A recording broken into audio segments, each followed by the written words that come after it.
how we doing, everybody? So we're in the engine bay today. Like I said in the earlier parts, we have the truck rolling. Brakes aren't perfect, but it is rolling. I think we're to the point that if this is running, it can probably power itself, drive around. Really want to get this thing rolling and work those brakes a lot more to free them up. We didn't get them to the point of taking the drums off and inspecting, but we know it stops. The pedal's firm, we've bled it out. So the brakes are there, but the particular design, there's not adjusters or at least easy access to the adjusters through the backing plates for these. So quite honestly, I just want to drive it around the parking lot here and try to work the brakes and get those loose and polished up, so hopefully they come apart easier after some exercise. To do that, we did pull this with the tractor the other day, which is fine, but it's cumbersome. Also, it's hard to put this back in the parking spot that it's using currently because it has to be pushed into that spot. So this thing was put away driving, supposedly. It was driven into the barn where it was in storage for several years. The storage techniques were not good, but it was put away in good condition. So you can take off the gas cap and smell and know that there's still some gas in the tank and it's old. So we're not even going to try to run off that. If we get to the point of starting this, or when we do get to it, it'll initially be off a little nurse tank. We'll pop the line off and get all that drained, but we'll nurse the carb just off of a small nurse tank just to get it running, testing stuff. But today, the things we're going to check, one, we'll try to bar the engine over by hand. This thing is probably not turned, we know at least for several years. Before we do anything, just to check mechanical, to start that process, we're going to pop the valve cover off. We'll look at the valve train, make sure everything's okay there. Nothing is nested under the valve cover. We'll pull the filter and cover off the carburetor, take that out, looking for things that shouldn't be there. Animals have a pesky way of getting into things, building nests, that kind of stuff, so we don't want to start turning things over and pull any of that into the engine that's probably has nothing wrong with it. But we'll take that off, look at the easy stuff, we'll check the oil. I know it has oil in it, we've already looked at that, to make sure that's good. Pull the spark plugs out, put a little oil in the cylinders, that kind of stuff, to lube it up. I don't have a bore scope with me, so I can't scope the cylinders before turning it over, but no reason to suspect anything major. So if it bars over several revolutions by hand, we don't find anything, then we'll look at probably, if we don't get to actually priming the oil pump, which requires pulling the distributor out, we'll at least pour some good oil over the valve train, so as we slow crank it, it's got some lubrication. But mechanically, if it checks out, I've got a known good battery with me, a new battery for this.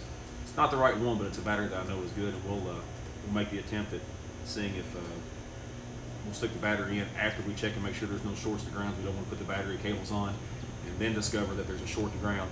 But we'll take a meter and we'll check all the electrical stuff just to make sure that if we put the battery in, we don't get any sparks or fire.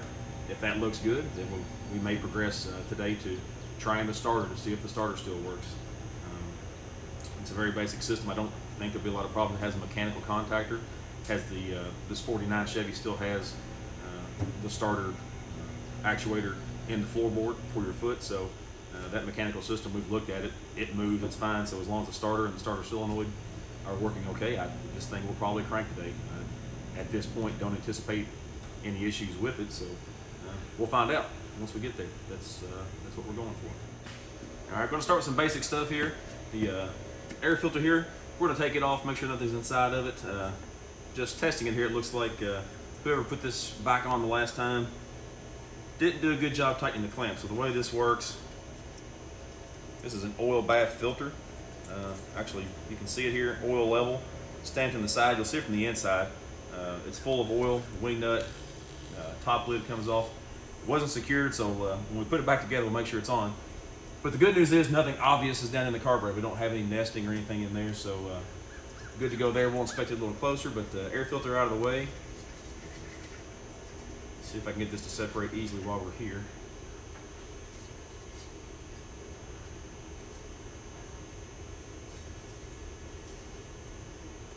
And it looks to be a little stuck from sitting. So there's the basic carb. We're going to go to the other side real quick. Mr. Tabor's here. He just arrived. He's going to pull the spark plugs for me. We'll mark those before we take them off, just so it's easy to identify the cylinder number for the plug wires. Plug wires off, pull the plugs out. We'll keep those in order also. Inspect those, look for anything obvious that may have been wrong with the engine prior to it being parked. If they all look good, that's a great thing. we have an individual cylinder, we'll dig further. But spark plugs out, and we'll pull the valve cover and look at the valve train real quick. So stay tuned.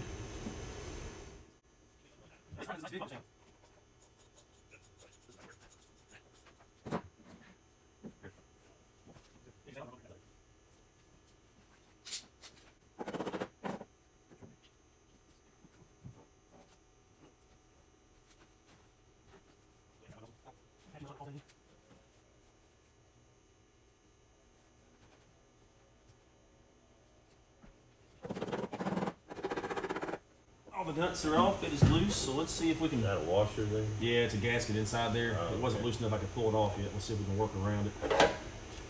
Beautiful. Ooh, some lubricity already still in there. Good. Yeah. Huh? So, at least the last time it ran, looks like the oil was getting there. That valve cover gasket though, I think it's shot completely dry. Yeah. Just the old corpse. Yeah. Old gasket. For those following at home, just the old cork gasket, very dried out. It was lashed out pretty good. It just fell apart. We didn't really, a few taps of the hammer and a small screwdriver in a corner just to break it loose, but dried out. So definitely new valve cover gasket, which we knew that'd be happening anyway. But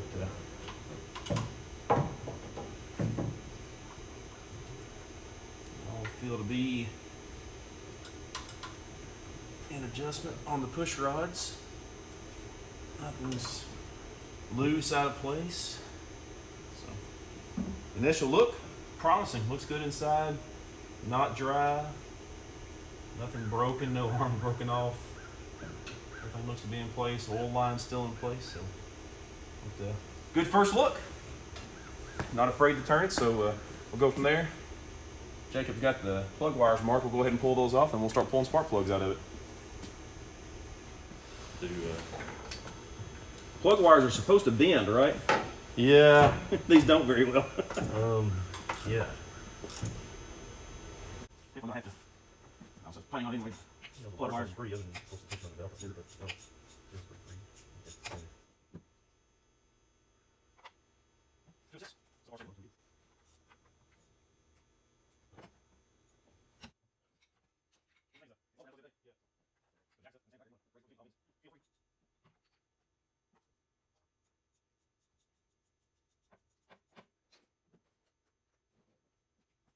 All right, just a quick look.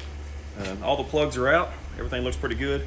Brought them out here in the sunlight just so you can see a little better, but nothing out of the ordinary. Pretty much exactly what I would have expected for a carbureted vehicle that hasn't ran for several years, but nothing looks bad. Everything looks fine. Everything appears to just have been operating normally as one would expect, so that's a good sign. So no surprises there.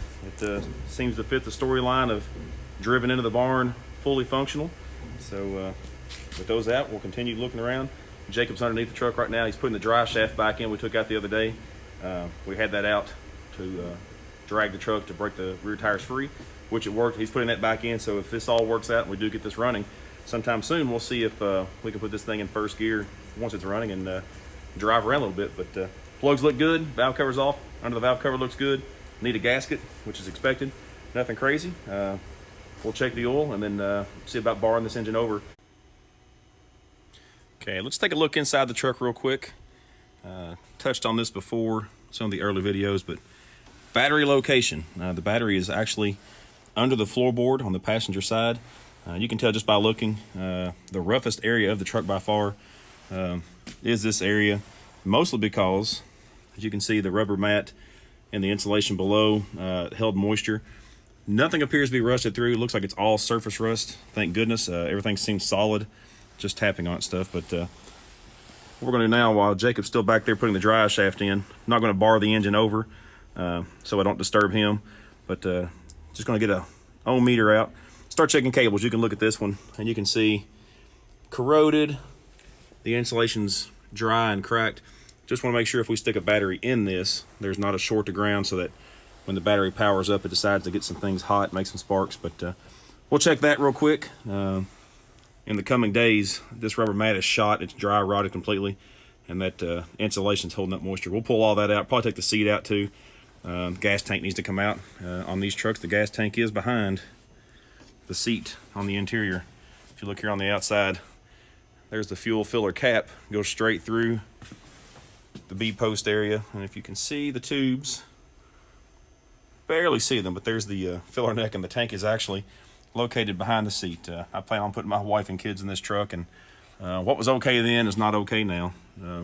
Eventually going to do a remount of the tank and put a frame mounted modern style tank on here to get the gas out from behind the bench seat and out of the cab. But other than that, we'll keep it looking original. We'll keep all the stuff in place. But stand by. We'll get the ohmmeter out and see if this is okay to put a battery in it, at least to initially test it. And then we'll go from there.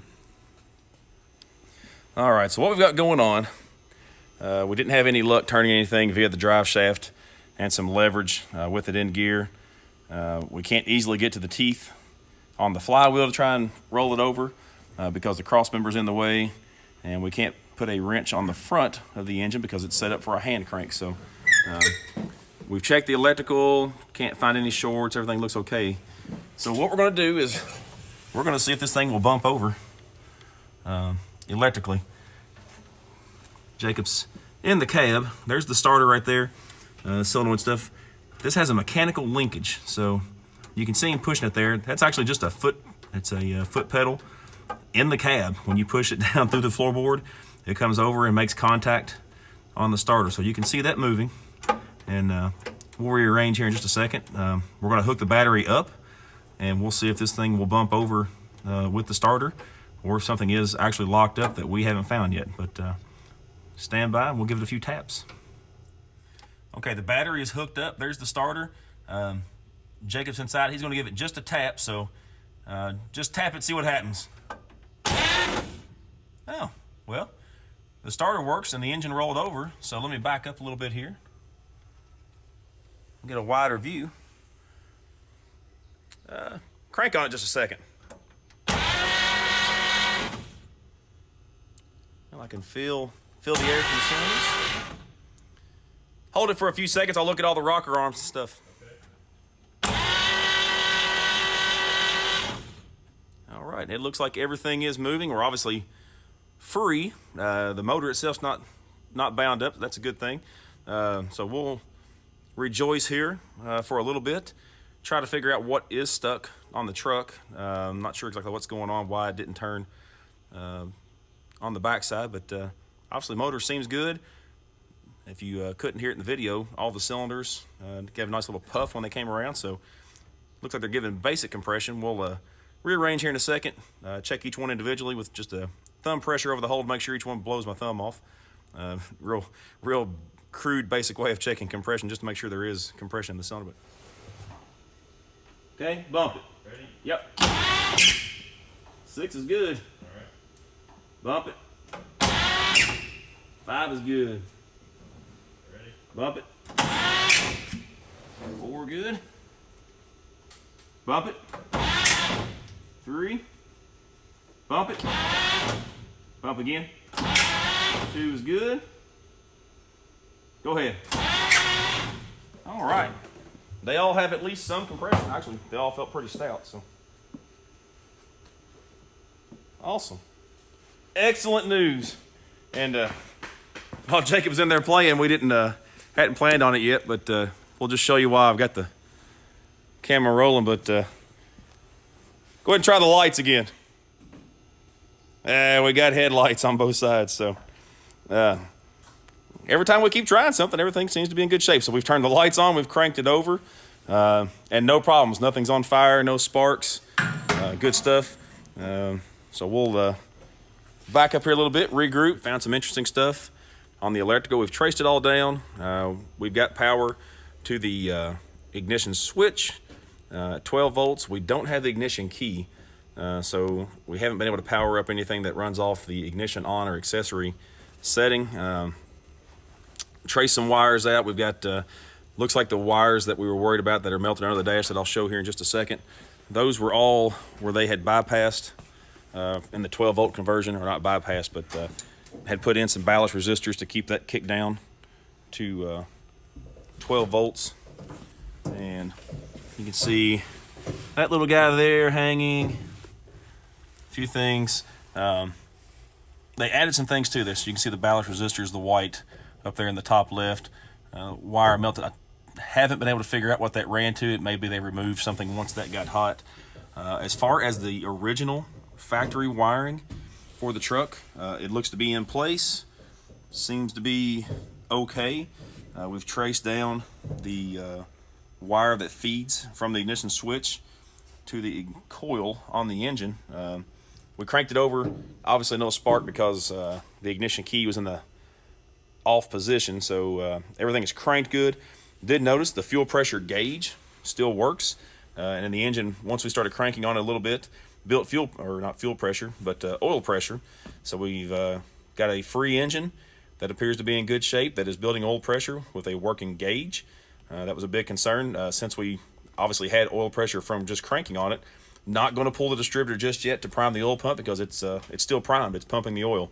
So good there. We're working on, since we don't have the key, we're going to work on getting the ignition switch over here. Get to it. Don't have the key, so we can't turn it. I don't want to break it and force it. Working on getting the screws out from behind that. We'll take that off. Just going to jumper around it to power up the ignition, and we'll crank again and see if we can get spark at the spark plugs. If we get spark, we've got oil pressure, and this thing was put away running. We may just try to start this thing up today. All right, well, our luck finally ran out. We don't have the ignition key, but we bypassed the ignition, ran power to the coil, so despite having mechanically everything free, good oil pressure cranking, starters working, everything else, we finally got the coil powered up, and we do not have spark. Don't know why yet. We haven't got to the diagnosis of that. But with power to it, and we're not losing power while it's cranking. We had the light on it, so got to figure out why we don't have spark. Could be the coil. It could have gone bad. Could be the points in the distributor. It's still a point style distributor.